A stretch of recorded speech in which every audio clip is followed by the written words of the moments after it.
Greetings! Welcome to this edition of Refocusing Barbados. This is Marsha Hainsley and my pleasure to be with you once again.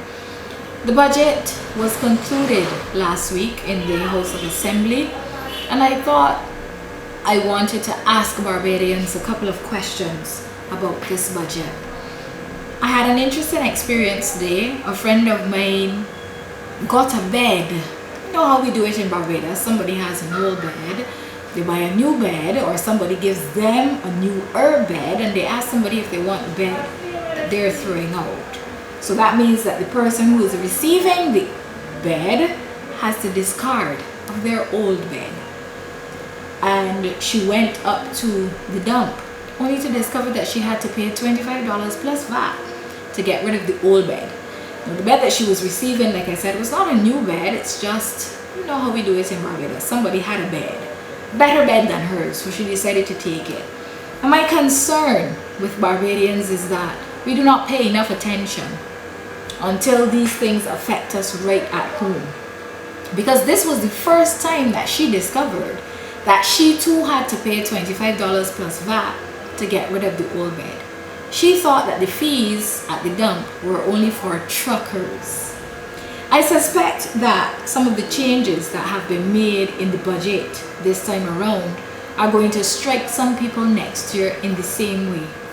Because as I leaf through the budget, it is quite clear to me that getting large sums of money for income tax returns is now done.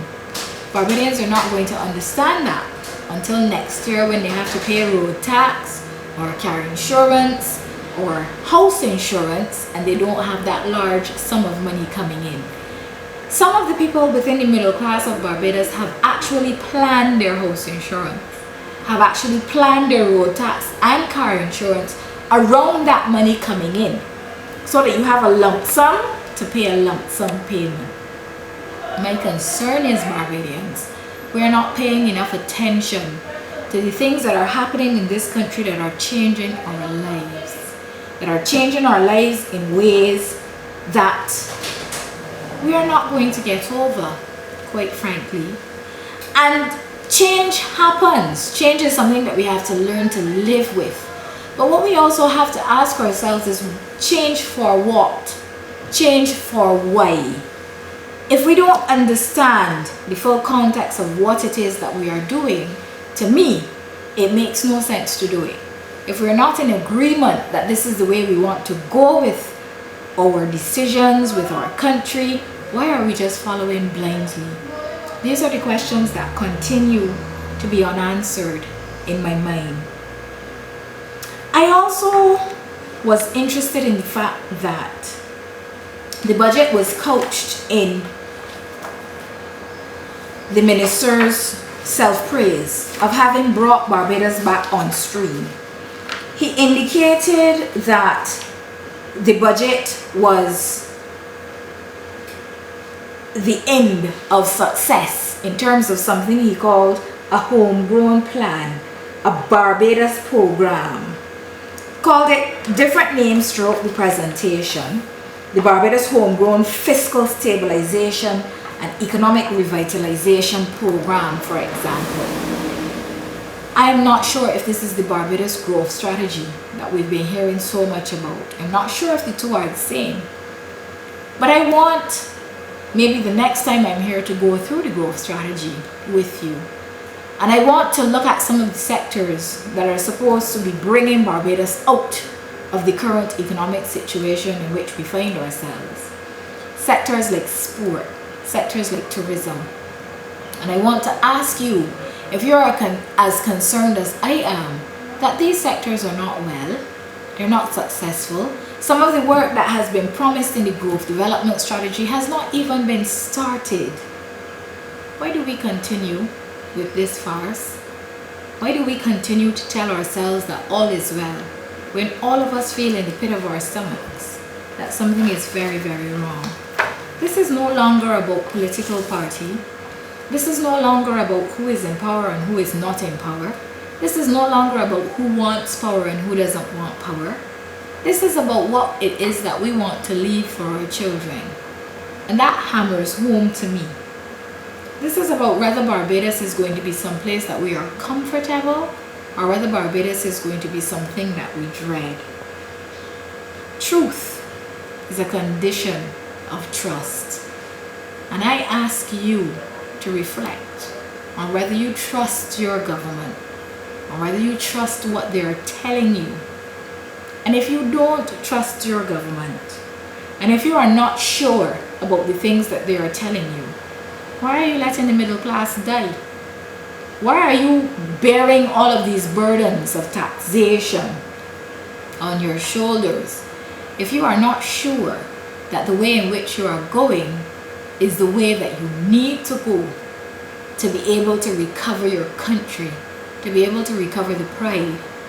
I'm not surprised that the budget had something in it for the University of the West Indies. The reality is that the government overlooked the impact of the fees that they charged to students on the university, and they are now backpedaling to save the university from its certain demise, because the university brings a level of economic activity to the country which the country cannot afford to lose. Indeed, most of the homeowners around the Wanstead area benefit from students who come to the university, who rent houses and that kind of thing. And this is what we continue to see. Just a grab, a policy, piece and piece. And when the pieces don't fit together, we see a piece more and a piece yet still. And I don't understand why the people of Barbados feel that this should be our lot in 2015. The budget raises more questions than it does answers. The budget reply raises still more questions than it does answers. But one thing I know for sure is that until the people who are watching Refocusing Barbados, until the people commenting on Facebook, until the people who will attend the political meeting tomorrow, until the people who support the Democratic Labour Party stand up and ask themselves, is this truly and honestly where I want my country to be? Is this truly where I want my country to go?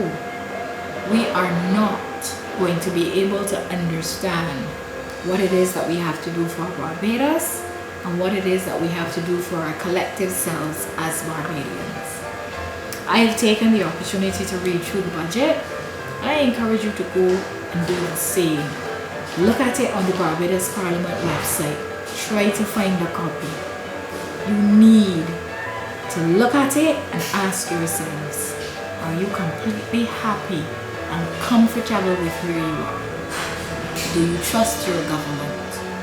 And if you don't, and if you are not comfortable, we have to now look at what is the next step. We don't have time put down. We don't have fortune put down. We have to continue to ensure that we craft our names on history's page. Until again, thank you. God bless.